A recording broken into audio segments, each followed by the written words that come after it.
hello, everyone. I am just turning up our dear guest's volume so y'all can hear her once we start asking the questions. Hello, and welcome to the Twisted Tales Studio, the horror agnostic Hi. channel where we appreciate spooky stories in all formats. This is usually a gaming channel, but today we have on the lovely A.R. Lachance, who is a published author. So we are going to be talking all about her journey in the self-publishing world. It's very nice to have you on. Thank you so much for having me. No problem. So you sent me a copy of your book, Phantasmias, if you want to hold up the lovely cover art. I know you've got a copy sitting there. Ooh. Oh, that's awesome. So first unscripted question, who is your artist? My artist was Nino Vecchia. He does amazing work. Oh It's yeah, also a silk matte cover, so I just yeah, liked no, that I'm so jealous. So I have the electronic ebook copy here on my Kobo, but it doesn't look nearly as nice to hold up for our audience, but that's okay because you've got the nice version. Awesome. Okay. So, let's get into the questions. We have our wine. We are going to it. shoot the shit as one might say. So yeah. Why don't you tell us a little bit about yourself? Ooh, about me. Yeah, just Well, in the my general name's sense. yeah, in a general sense. Yeah. My name's Ashley Lachance. I say it a little more French, I'm Mm. sorry. Ah, shoot. You could correct me if I say your name wrong. I'm sorry. No, I actually like the English pronunciation, oddly enough. It's just, for me, my brain just immediately goes, no, you're French, say it in French. Be proud of your roots. Yeah.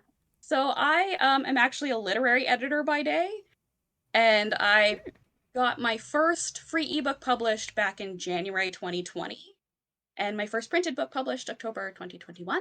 That was Phantasmias, and I'm hoping to publish a lot more.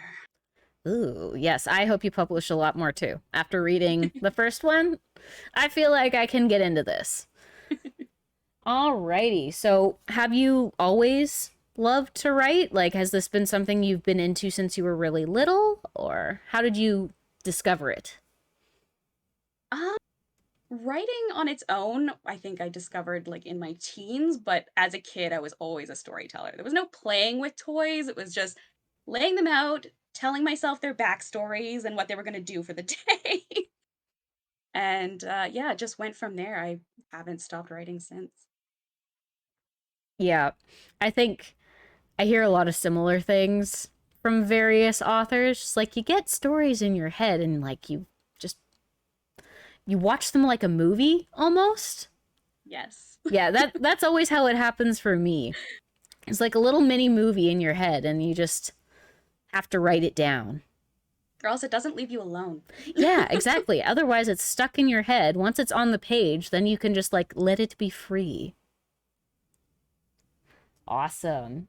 So you're a literary editor by day. So was writing and publishing part of your plan throughout school? Is that what you went to school for?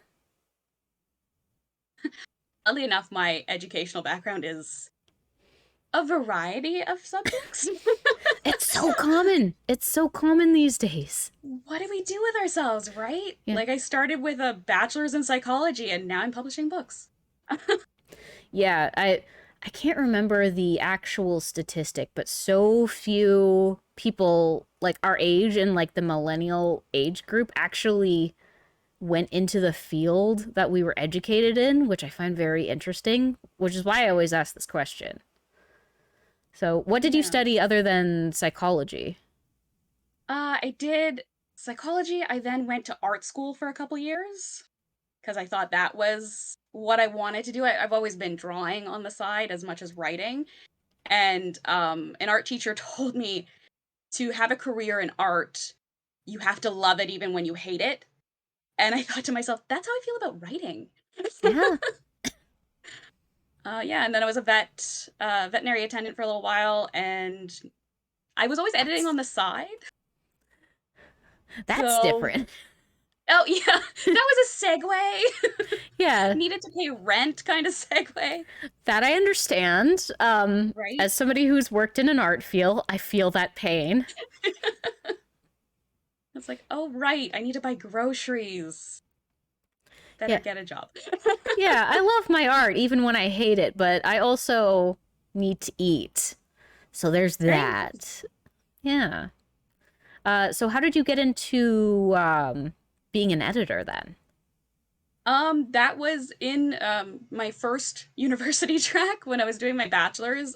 We had a professor who was that professor who docked marks based on grammar up to half your grade. Oh my gosh. So I had students running to me being like, "Ashley, please, can you help?" And my professor got wind of it and he hired me as his TA. Oh, that's awesome. That's hilarious. Yeah, I got a publishing certificate from Ryerson when I moved out here in 2010, and now I'm a freelance editor. That's hilarious. So it was just like serendipity. It was meant to be going to school for Love it. something completely different and ended up doing a job that ended up being your career.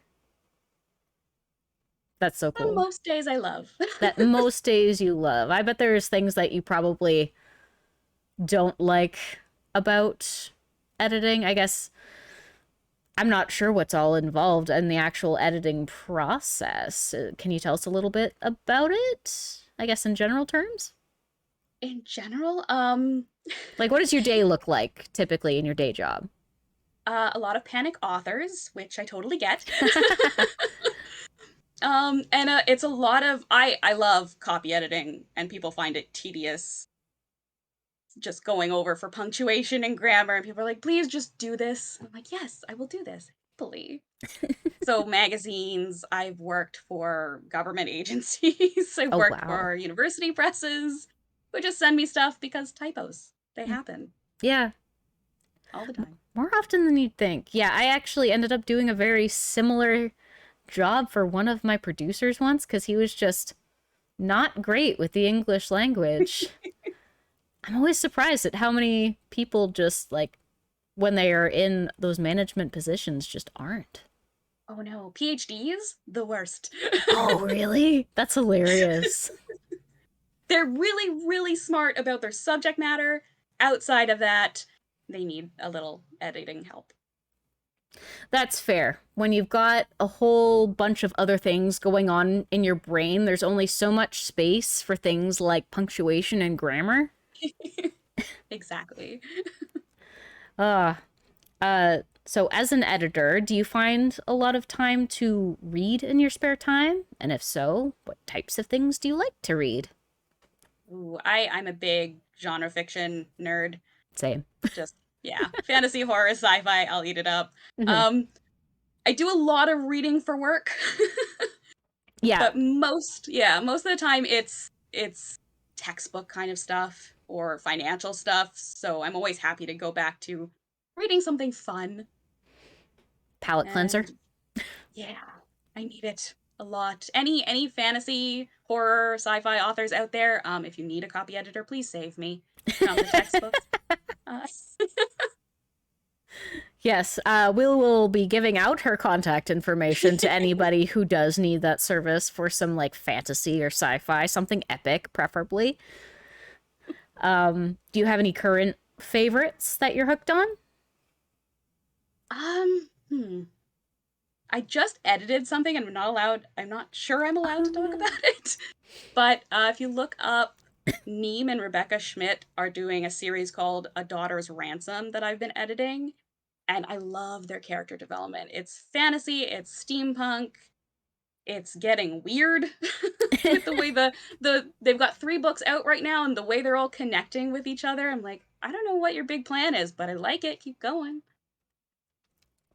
Nice. So you're actually working on something that you're really liking right now. Every now and again it happens. The stars align and your day job and your personal interests just come together. That's awesome.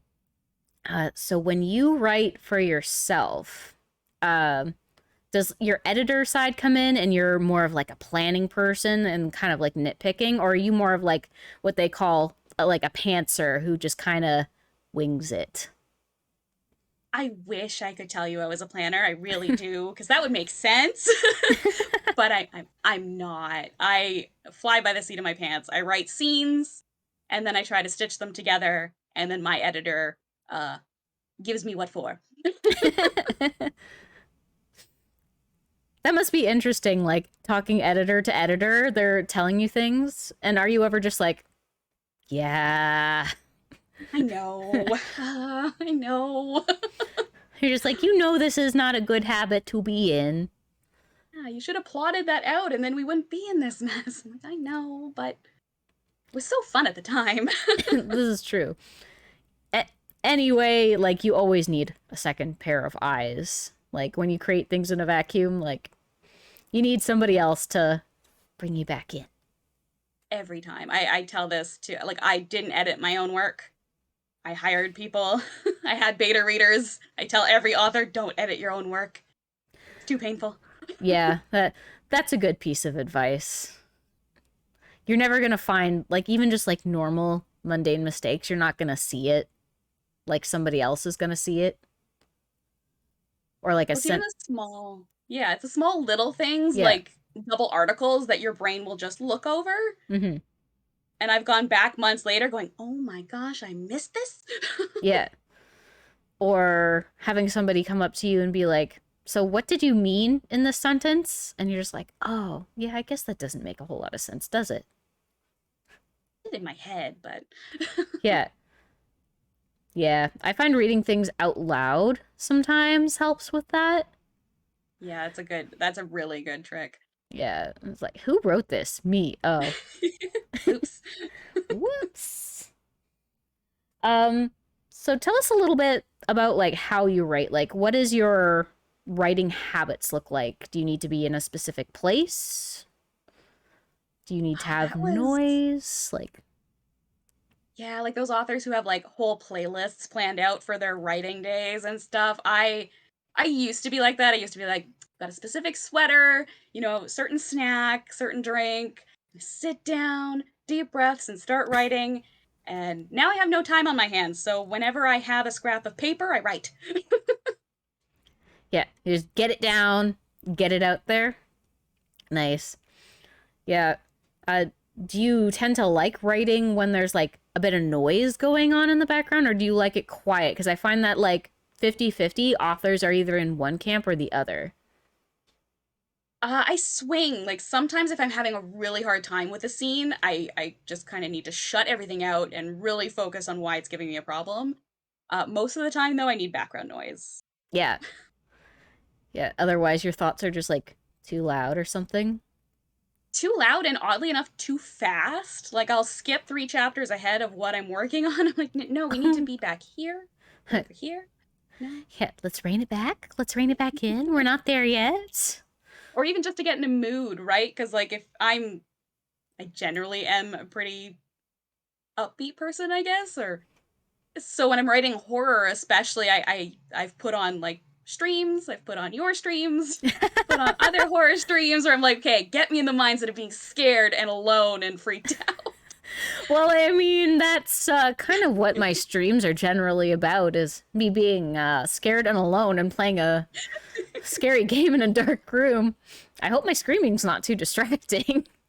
Wonderful inspiration. Okay, good. Okay, when you need somebody like acting like a big bitch or something, just being totally afraid, not wanting to go into the dark room. I'll Uh, tune in. you'll tune in and gleefully laugh at me. Or be scared with you, usually. Fair enough. Glad to know I'm not the only one.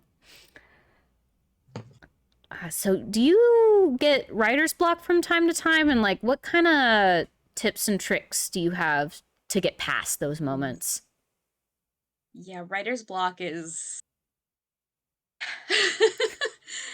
it's one of those things where I deal with it from both ends. Like when I'm editing for someone and they're like, "I'm sorry, I haven't got this chapter back to you. I just can't seem to finish it." And then on my end where I'm trying to finish a short story or a chapter and it's just not coming to me. And then I always same advice. Go do something that's like writing adjacent. And that can be a lot of different things for people. Like, one of my friends will go play with certain character creators and make her Oh, characters in them and see if, like, when they ask personality trait questions, if something triggers for her. Oh, right, they're really proud. So in the situation that I'm stuck in, they'll push through it because they're just really proud and they can't show that they're scared. Um, I do like, that or I'll start world building. okay. Go off on a tangent. It's fine. It's all writing related. You'll get there. It brings you back to the start eventually. So it's like a D and Yeah. d character creator or something like that? She's used The Sims a lot. She really likes using The Sims. She's like, it's so outside of what she writes, and I've started doing it too because it takes me away from staring at MS Word and being like, why, and gets me thinking about the characters again, and then I can go back and tackle the scene that I'm stuck on. Yeah, it makes you a little bit less stressed out about the nitpicky details and thinking about the bigger picture sort of thing. Yeah, and sometimes you just need to get it down, and I know that's kind of a, I don't know if it's a cop out, but you can edit it later. It'll be fine. I hear that advice a lot, and like having it also coming from an editor, that makes me feel a bit better.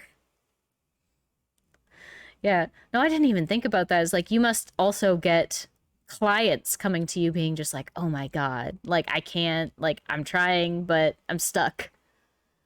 So, Yeah, and I'll normally have, like, if they want to schedule a chat and we can just talk about, doesn't have to be the story, but I find if you start talking about the history of the world that they're working in or one of the characters' backstories, it eventually kind of loosens the block, I guess. that's great. I hope that all authors have an editor that's kind of that sort of hands-on. I feel like that would be so helpful to have somebody to just talk at about the world. I hope so. I mean, it's why I hire, or I'll look for beta readers, or I'll bug my friends. I'm like, please just let me rant about this for 20 minutes. I totally Get it get out of my it. head. I totally get it. Um, so for writing Phantasmias, I guess first off, let's start with the title. So, how did you settle on the name? So I'm notoriously bad at titles and Same. naming in general. Yeah, same here. Um, and I had a friend of mine say, "Oh, Phantasmias is such a great title for the book. I didn't even know it was a word." I'm like, "It's not. I made it up." I was gonna say I didn't either. What does it mean? Yeah. But And apparently, I've also been duped. it's it ended up being a portmanteau of phantasm and miasma because I was looking for words to describe both like fantasy aspects and kind of the dark and spooky aspects. And there was a lot of bad titles. But one of them ended up being the tagline, I think. Yeah, I was gonna say, can Yeah, you tell us some of these bad titles? Magic, Mayhem, and Madness I was going for a while because I liked the alliteration. I was like, this doesn't really work as a title, though. Yeah, it's a bit much for a title, unfortunately. It But wasn't descriptive enough. yeah, I feel that. And as a bonus, Phantasmia is probably like gonna be the only search option that comes up if you ever are looking to pick it up. So far. Yeah, so far. If anybody wants to use it, we can copyright this. You can take the Lewis Carroll approach and just try to get it in the dictionary. Ooh, yeah, that's always another option too. Love it. So for I've got questions written down. That's why I'm looking off to the side constantly Yes. because your girl needs a script to go off of. I apologize. So you mentioned that you did some crowdfunding for Phantasmias to get this kind of show on the road. So I wanted to talk a little bit about that. What were some hurdles that you came across that you weren't expecting with getting the funds together? Yeah, it was kind of something that, like, I've taken part in a lot of Kickstarter campaigns. Mm-hmm. got a lot of books funded that way, and I was like, okay, worst thing that happens is I end up having to print it myself. But I thought in my mind that I'd be self-publishing through Kickstarter, and I knew what all the hats were going to be. I was like, okay, I'm going to have to do marketing, I'm going to have to do graphic design, I'm going to have to finish writing the book. Just finish writing the book, you know. That's a little caveat. Yeah, and I thought I could like I'd be switching these, in a nice orderly fashion. I had the schedule laid out, and as soon as you hit go on that Kickstarter campaign, nope, you're wearing all those hats at once. Go. Oh no. I thought I'd planned so well, and it was like, oh, right. I need to like do more social media posts. I forgot about that. And drumming up like Kickstarter is very weighted. Like at the start, you get all the people who are friends with you, who know you, who want to see you succeed, and they all join as soon as they can. Yep. And everyone that I'd spoken to about Kickstarter was like, and then it'll plateau. And you won't see anything for a while until the last few days where everyone's like, oh, right, this project. Let me push it over the edge. So that in between part, I thought I'd planned really well to like reach out to people and market more. Um, I would do more next time. That's totally fair. That has to be so nerve-wracking, that part in the middle. You're just like, oh no. We're so close yet so far. Oh man. So yeah, you ended up not only wearing multiple hats at once, you were juggling while wearing multiple hats. Which is a talent I didn't know I had. Well, this is good. This is good. You're discovering you have like various multitasking talents, which is something not a lot of artists have. So that's good on you. Thank you. It was definitely a trial by fire, but the community that came out of it was amazing. Like all these people I don't know who wanted to support Phantasmias. They were so incredible. And one of the tips I'd been given was kind of send a message to all your backers, just thanking them, just real simple. Thank them for their support, whether they stay on or not. Just send them a little message. And the amount of people who responded back being like, oh, this is so nice to, just get a thank you and not be just a number. And I'm like, this is the smallest thing I could have done. And I highly recommend anyone who's doing a Kickstarter campaign, message your backers and say hi. Oh, that's like the most heartwarming thing I've heard all day. Oh my gosh. Because, yeah, I'm thinking about how I would feel. Because I've supported a few Kickstarters as well. And just like, if somebody had messaged me back being just like a simple thank you, that just would make people feel so awesome and connected.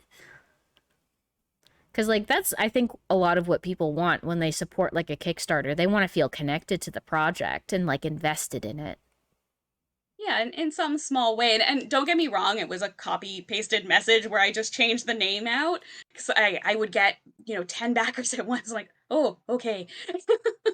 Fair. And, but anytime someone responded, I could then respond back and be like, oh, okay, you want to be engaged. I'm not going to flood your inbox with messages. Yeah, within reason, of course, right? Yeah. Cool. So those are some of the hurdles, quote unquote horror stories. What part of the process did you enjoy doing the best? Like, what was the most enjoyable? I, merely because I got carried away with it, I really liked coming up with the rewards. Nice. All the different, like, backer, I think I had 8 different tiers to start with, and some people who were looking it over, including my cover artist, Nino, was like, you need to cut this back. Trust me, you will thank me later. And yeah, very good advice because shipping, packaging, all the stuff that came after the Kickstarter funded, way easier when you don't have 8 plus tiers to go through. That is fair. Yeah, I'm just imagining, like, did you like picture in your head like people opening these things like gifts? It's like, I was hoping, like, I went out of my way to sort of wrap every book individually because I was like, oh nice cover, don't want to scuff it. Yeah. And I think someone, one of the backers, messaged on Instagram being like, the wrapping was totally unnecessary, but so appreciated. Oh my God, that's I hilarious and win. adorable, and I love it. And Literally like a yeah, gift. well, I thought, Yeah. it's gotta look good coming out of the box as much as possible. Yeah. Um, yeah, and I then, of course, like wrapping the book, easy, square object. And then some of the rewards, and I have them here just to show the impossible nature of it. The bookmark, real easy, Mm-hmm. flat, but I added the booktails. Oh no. So I had to come up on the fly where I was like, how am I gonna wrap this? How am I gonna put it in the box? And then I was like, oh right, and there was a pin. I had to get the enamel pin in the boxes. So I guess that would fit under a hurdle as well, was packaging. True. Both a hurdle and a bonus at the same time simultaneously. That's nice. Those are really nice little bonus items to get. I love bookmarks. Like, I have so Yes, many yes, that yes. I never I use. have spares if you're interested. Ooh, I love it. Oh, it's so cute. It's a cat with a Yeah. quill pen. Yeah, my former roommate, Selena DeZazzo, is an amazing artist, and she took my little logo cat, who's here, and made him amazing. That's Yeah, so adorable. I love it. yeah. Wow, you've got the hookup for like all the really good, like digital artist friends. I I got lucky. Very, very lucky. Yeah, wow. Um, so I guess you touched a little bit on this previously, but is there anything major you would have done differently that we haven't already touched on? Uh, Definitely the as much planning as I did, I think I would get all my posts sort of half drafted, like all the social media stuff, the graphic design that I was doing on the fly. Oh Do my that all gosh. ahead of time. Fair. Um and the math. The math was, I guess I can do it differently now because I have all the formulas and everything worked out. So next time it'll be easier. But the first time, wow. So much math. Like mathing out the expenses and all that fun stuff, you mean? Yeah, because you have, every book has its own kind of like fixed costs. You're going to pay for your editing, you're going to pay for your cover art, Yep. you're going to pay for the printing, X number amount. If you decide to get a book designer, and then there's like, okay, if I print 200 books, it costs different than if you have to print 300. And then am I getting them shipped? I gotta ship them out to people. I gotta average the shipping costs. So, yeah. If anyone needs a tutorial on that math, I should probably blog about it. Oh yeah, because that's crazy. Extensive. Yeah, trying to figure out one, the company that you're going to print with, two, how many you are going to want to print to start. Like how did you even come up with that number? Wow. It was based on, I did a lot of research ahead of time on Hmm. other Kickstarters and seeing, first time author, how many people on average am I going to get? And then the cost, I really wanted to go with a local printer instead of Amazon. So I I was can like, appreciate okay, that. Yeah. it's one of those small things. But working out sort of their costs, and they were really good about it. They're like, look, if you're doing 50 books, it's not really worth it. And I was like, okay, I'm averaging maybe about 150. And they broke those quotes down for me. And then the cost decreases the more books you print. Yeah. So I was like, okay, I'm gonna go in the middle. I think I'd gone with 200 as my average, and I ended up getting 250 printed. I think that's right. And it ended up working out. Had books to send out to people, had a couple books for myself. That's awesome. Yeah, like I can't even wrap my head around how I would start figuring out that number, so that's very interesting to hear. Bit of Oh, guesswork, not gonna lie. yeah, we've got somebody in the chat saying that would be a great online course idea. So just food for Ooh, thought there. Thank you for that suggestion. yes. Hey, Cassie. Oh, Cassie, hi. Yeah. Oh, that's somebody you know? I think so. Awesome. I feel like that's a repeat question. My script is already betraying me. Oh So, no. how long did the entire process take from like getting ready to get the Kickstarter up and running to actually shipping out the product? Uh, wow. Time-wise, I had given myself so 30 days for Kickstarter is usually a good average for a Kickstarter campaign. Mm-hmm. So I was like, okay, so 30 days for the Kickstarter. Um, I'd thought 2 months for the printing and shipping was a good number. It wasn't. Twas not. It definitely give yourself as much time as possible. I ran into some of the strangest delays that I didn't even in the back of my mind consider. Oh, wow. What kinds of delays were you running into? One of them I thought I'd safeguarded against was I always had two proofreaders. Mm-hmm. So I had two copy editors on standby, I had two proofreaders on standby. Both my proofreaders bailed. No. It So sucks. it was so mean. And then I scrambled to find another one on the fly. Got found one on Twitter, of all places. And then I was like, okay, the book is proofread, it's set, it's ready to go. I'm gonna send it to the printer. The printers have just started learning how to work from home. Oh, Oh no. no. Oh, no. This was the beginning of the pandemic, was it? Around that time, and when I finally did get the book out to them, they'd been working from home but still hadn't gotten the hang of the fact that they have a printer in Montreal and they Mm-hmm. have a printer in Toronto. Mm-hmm. Both of them work with slightly different margins. Oh, no. So I kept changing the margins on the book because I wanted enough white space to give the book a decent interior design. And one of them was working in centimeters, the other one in inches, and I was like, guys, you need to just pick one. We're in Canada, guys. It should all be in centimeters. Simple, right? And then uh pandemic, supply chain problems, paper Mm, stock. no. Where is it? Who knows? On a ship somewhere, probably. In the middle of the ocean somewhere. Yeah. Um, and then yeah, they were like, "Oh, well, the paper and cover you selected is available in Montreal, but then we'll have to ship the books to you." And I'm like, just do whatever you can.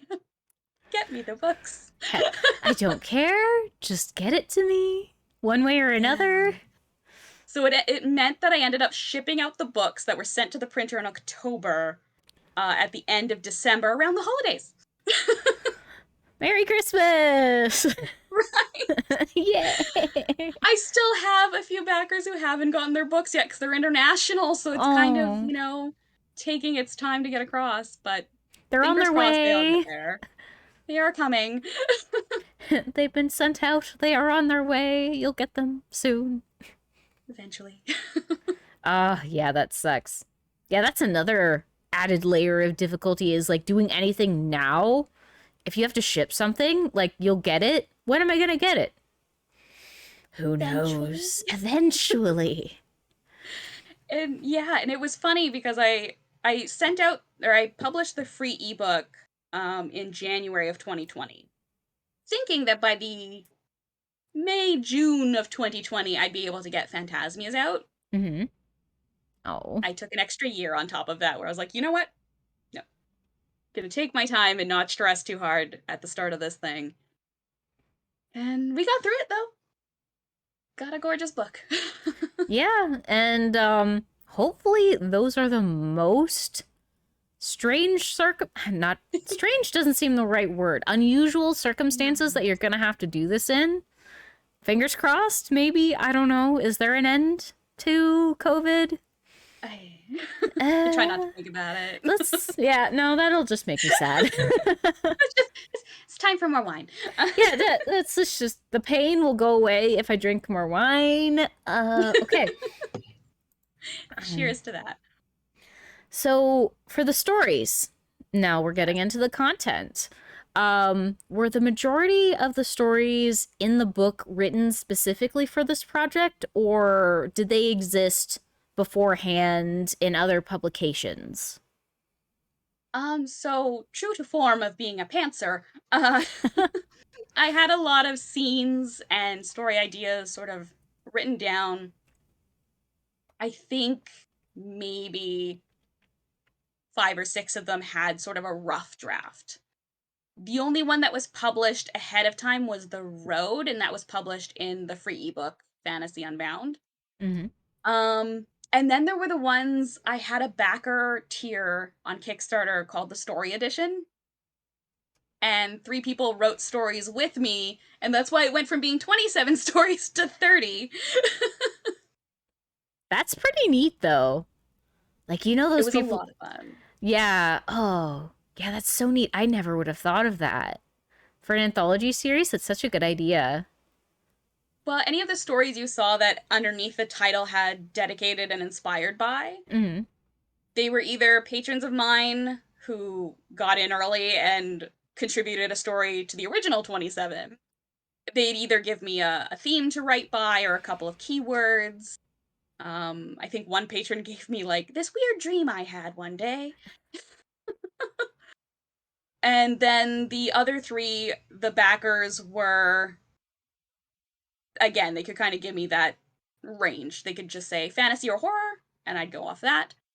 Or one backer gave me a brilliant idea by sending me a Twilight Zone episode. Which story was that for? Do you remember? Yeah, it was Memory Recurve. Oh. Oh, I can totally see that. Yeah. A Twilight Zone feel. Yeah, it had a Twilight Zone feel for sure.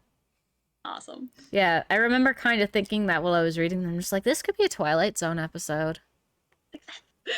Success. Yeah, no, that's a great idea for like a backer perk to be able to like give prompts for a story. I never would have thought of that. Yeah, it was interesting as well because one of the backers, a friend of mine, he said, "I just picked the number that I wanted to pledge to you. I didn't actually read what I was pledging for." And I was like, "Well, you got to give me something." And he's like, "Well, I don't know." And that's how we ended up with "I didn't know" as one of the stories. Oh no. That's hilarious. Were any of the other stories inspired by anything specific or like noteworthy? So not dear. Oh yeah, I like that one. That was one of the I, ones I wrote in my review about. I like that one. it's based on an urban legend I grew up hearing as a kid. Mm-hmm. And I thought, I'm from small town Northern Ontario. No one else will know what I'm talking about. And one of my first beta readers was like, "How did you know about this story? I heard about this growing up. Is it real?" I don't know. I heard it at summer camp. Like, Right? Yeah, like I also grew up like my hometown was like it's now maybe 5,000 people. It was smaller when I grew up there. So like I remember thinking when I was reading it, it was like this seems like something I would have heard growing up in like middle of nowhere Ontario. see, it is a legit urban legend that a lot of people have heard about the not deer, and it's why probably I had so much trouble editing that one afterwards. Yeah, it's creepy as all heck. Yeah, I remember thinking that as well. I think the other one that I particularly had fun reading that I thought was super creative was the haunted house one. Yes. From the perspective of the haunted house. How did you come up with that one? I loved it. Um, that one was, I'm gonna call it a labor of love. Yeah. It started as just a silly little idea of wanting to write from a different point of view. And I think when I sent it to my beta readers the first time, they tore it apart. Oh, they had so many like questions, and there was really good feedback, but I ended up, I think, working on that one the most to get the voice right, because it is a house. Yeah. It's not going to feel and think quite like a human being, so I had to take away the humanity, but like leaving enough in so you could empathize a little bit with the house. Yeah, I guess I never would have thought of that. It's like, what would a house's thoughts sound like? Feel about what's going on right now. I don't want to spoil anything for anyone who hasn't read Yeah, it. exactly. Ooh, somebody in the chat is actually asking my next question. Thank you so Ooh, much, little book lover. That was next on the docket. It's which one was your favorite story to write? ooh, that's a tough one. It's a tough question because it depends on like favorite how. Yeah, which one of these is your favorite, child? Yeah, like there's some like Haunted House, like I said, was ended up being my favorite because I worked on it so much. Mm-hmm. And then something like Feast, I really enjoyed writing because I was pulling at a lot of old hurt and kind of getting it out. It was a little therapeutic to write that one. Oh. The Road, The Road is a fun little fantasy story because I was feeling very sarcastic when I wrote it, and I feel you can kind of hear that in the character, and I enjoy it. Um, Yeah, hmm. short story with a little bit of sass. Yeah, sometimes you need some sass. I appreciate sass. So my next question was also going to be, which one of these stories did you find the most difficult to write? Was it the haunted house one where you had to revise it a bunch of times, or was there another one where you had a good idea but you just had a hard time getting it out? Yeah, the hard time getting it out is something I feel like I struggle with. It's like this constant concern of not having the right words to express what's in my head. And I'll start overworking those ideas because I'm trying so hard to find the right way. Turf War gave me that problem. Oh, Um, oh, what was the other one? I've blanked that one. you've erased it from your memory. I've erased some of the stories from the book, being like, no, we don't talk about it. Um, yeah. I know Heist was a little problematic because I had a trouble getting it started. But once I got the start to that one, breezy. Um, hmm. Some of the 350 word stories are always kind of a catch 22. Oh yeah. It's like, it's 350 words. How hard could this be? Very hard. Yeah, I guess it can be difficult to get an entire idea across in that few words, I guess.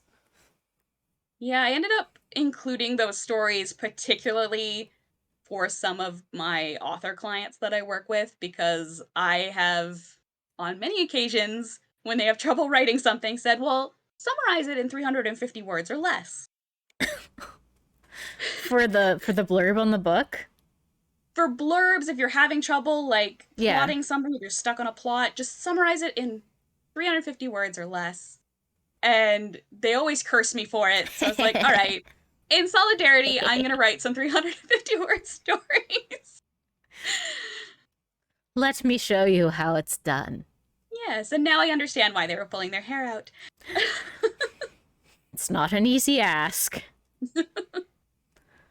Um, Again, from a little book lover, is there any stories that didn't make it into the book, even though you tried to like find a home for it there? Yes, actually, that's a good question Ooh, because one of the other urban legends I grew up hearing didn't end up in the book because I couldn't convey it in the right way yet. yet, but might appear in future publications. Yes, Phantasmias 2, maybe? Volume 2. I look forward to that if that's coming out for sure. Um, so my next question is going to be for all of the aspiring authors in the audience. Mm. Do you have any specific advice to give anybody just starting out? If you're just starting out to publish, uh, do all the research. Yeah. And then research your research. And research that research. Oh. um, publishing is self-publishing in particular is really difficult because you are the writer, you're the marketing manager, you're the designer, Oh. distributor, shipper, everything. If you aren't thinking about publishing and you're just thinking about starting up writing, an English teacher gave me really good advice once and said, "Write what you know." And I remember hearing that and thinking, that's terrible advice. How is that helping? Yeah, I know nothing. Yes, what am I supposed to write about? But if you write like me and you write scene by scene, just writing a scene about somebody having a bad day when you're having a bad day is therapeutic, but it's also something you can go back to and pull into a story later. And it gives you practice, right? And that's what you're looking for is practice. Yeah. Yeah, I guess a lot of it is going to end up being trial and error for new authors for sure. Yeah, you're never gonna write perfectly the first time or the second time. Maybe the third, but jury's out. Yeah, and even all the great authors, like Stephen King has an editor. Yeah, this is I true. mean, like every book you've read has gone through a team of people, and self-publishing, you can be most of that team, but I highly recommend finding some good beta readers who will be honest with you, and self-plug, find a good editor. Yes. Oh my gosh, you would be so shocked how a good editor really goes a long way because I know I've read quite a few self-published books myself and like maybe it's just like the writer and the reader in me, but I always see all these weird formatting errors, all these weird easy grammatical errors that should have been caught. I mean, there's always going to be a typo that slips by or Yeah. an errant space that happens in design, but it goes a long way to have other people read your work and give you feedback and taking that feedback, which can Yeah. be hard. Yes. If it's any sort of creative field, this thing is your baby, right? So, like I imagine like for you, it's difficult to have your little babies come back with feedback. You're just like, "Oh no. These weren't perfect immediately? No. Darn." La gasp. And Yeah. it's funny to have like the editor brain in me who was like, "Yeah, you knew this would happen though." Yes. Yes, you did. Um is it weird having another editor telling you the editor in real life like things? The first couple times, yes, because I would think to myself, well, of course you're right. I hate that you're right. And that war between, the author part of me who's like, why is this perfect little story not good enough? And the editor part of me is like, no, you waffled. You waffled on for 3 pages. Why is that there? Yeah. Yeah. I guess I hear a lot about like especially in the editing process, the initial draft starts off being like here and the final draft ends up being somewhere in here. That happens a lot. Oh my gosh. That's well, it depends, because I do have a couple of clients who have the opposite problem, Oh. where they can't find where to lengthen a project if their agent or the publisher that they're going with is like, no, we need more, or that they find the middle's a bit weak. I've edited a novel without a climax. Oh. It was a great lead in, beautiful lead in, and then an ending. Where did the entire middle part go? No idea. She said that she got tired, which Oh I dear. get. I totally understand. Maybe put it down and come back to it when you're not tired. Yeah, that's what we did. We had a long talk about how she could make the ending happen, and hopefully she'll publish it in the next year or so, I hope. Fingers crossed. Okay. So, my next question, if whatever you are able to share with us, are you working on anything now? I love that you were able to say that with a Yeah, straight face because you know. I do know, and I want to hear all about it. You know all the secrets. Um, so the one and only stretch goal on the Kickstarter was to get an audiobook of Phantasmias started. Ooh, I'm excited. I want to hear all Yes, about it. I met. Was he a narrator when I met him? So I walked into a chapters with my boyfriend, and we heard a voice over the shelves where I was like, "Oh my god, that man needs to just narrate all the books, every book in existence." That's amazing. And that's how I met Tom Craig, and he's narrating Phantasmias for me. Um, he's made Haunted House a superb story Oh with my the voice that he's given god. it. And I Okay. hope I can share that one soon. I think he's still working on it. Yep. Um, he gave Warg a voice that is everything. That story is 10 times better with his voice applied to the character. I loved that Um, story. he's basically made it Scooby Doo if Scooby Doo was a murder wolf that liked head scratches. And so we're hoping to get a Kickstarter going to fund the rest of the book because audiobook production, strangely expensive. Yeah, I imagine it comes with its own expenses that are unexpected. Yeah, because I was like, the book is there, it's edited. What more do we have to do? Oh, production and sound editing, I see. So this is where you were saying sound editing is shockingly expensive when we were chatting earlier.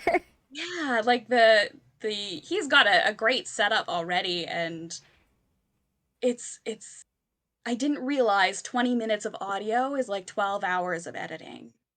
Yeah, I believe it. Like, wow.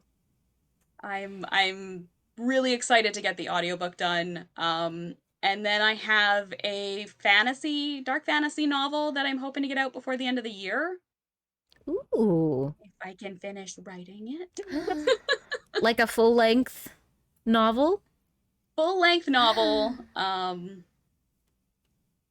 That's I don't know awesome. how much should I say about it? I don't know. Whatever you are comfortable saying. Um it follows a character who has a bit of amnesia who turns into a giant murder cat. I'm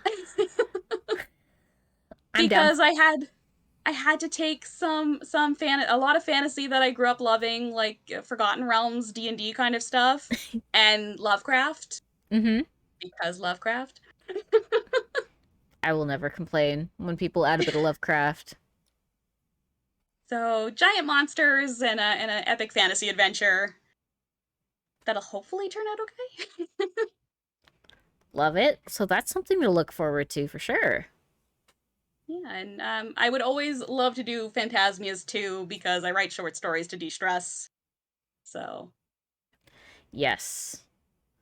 Yes, all the that things. all very exciting. I'm very much looking forward to that.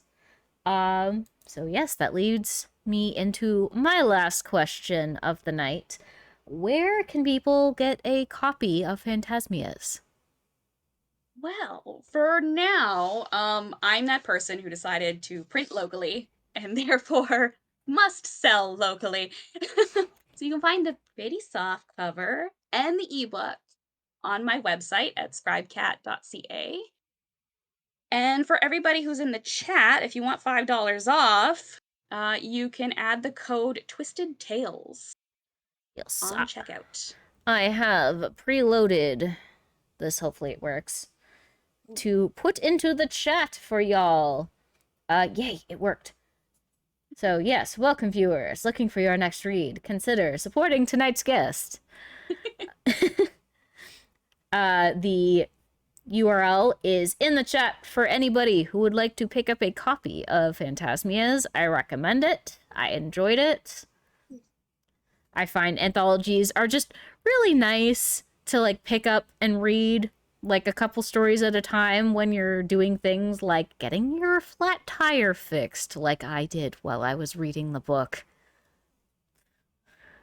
Sitting and waiting in the waiting room with the Kobo going. It's perfect too because you don't have to be completely committed to like 300 pages or 400 pages. You can just read one here, read one there. Yeah, it's like, I'm going to be going to bed. I'm going to read like one or two stories, and then I'll be at a good point. I can put it down and not stay up until 2 a.m. because I hit some sort of like big reveal. Oh yeah, I've done that enough times with a novel where it's just like, just one more chapter, just one more. It's fine. Yeah, yeah. I think every reader has done that for sure. I know I have. But yes, thank you all in the chat for joining me. We've had a lot of first time chatters here Wow. viewing the stream. I am very glad you joined us. I was happy to read Ashley's book, and I thank you so much for joining me on my stream. It was a pleasure talking to you and drinking some wine with you. I am almost out. No, you've been doing better than me. I'm a lush, what can I say? All right. So, for anybody in the chat, let's see if we can pass on the love and maybe raid somebody. Let's see who's online. If y'all like games, we do have some people playing some games, so why don't we send y'all on over there? Ooh.